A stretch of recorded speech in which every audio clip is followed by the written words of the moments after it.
先用刀子在鸡腿上插一些洞，用叉子也可以，但是刀子比较好用，这样待会儿腌制的时候更容易入味儿。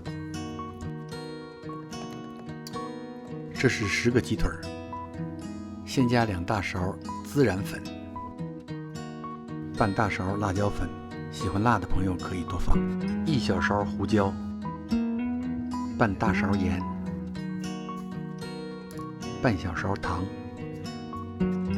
，2大勺料酒，然后把它们拌匀。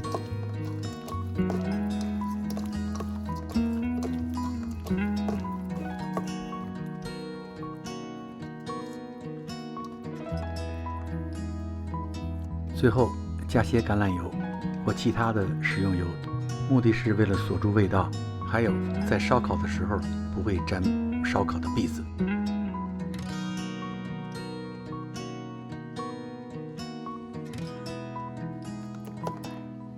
好了，盖上盖儿，腌制它至少2个小时。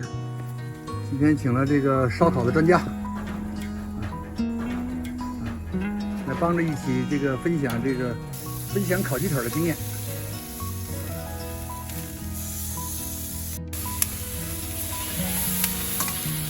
盖上盖儿，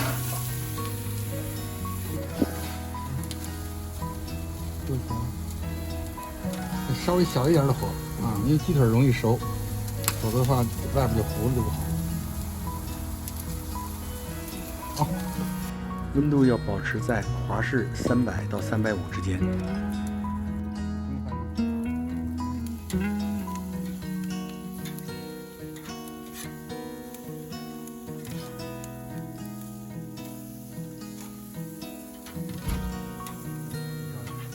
正好啊。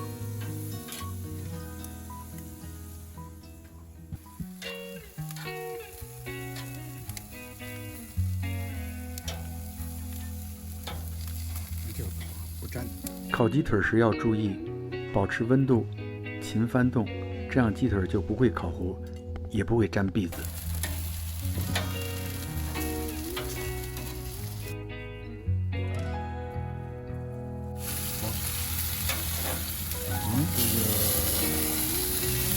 感觉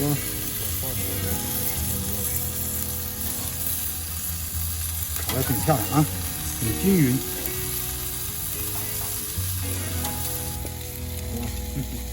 为了鸡腿烤熟，但又不烤过火，可以切开看一看。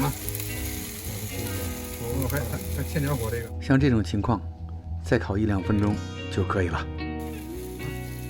继续烤。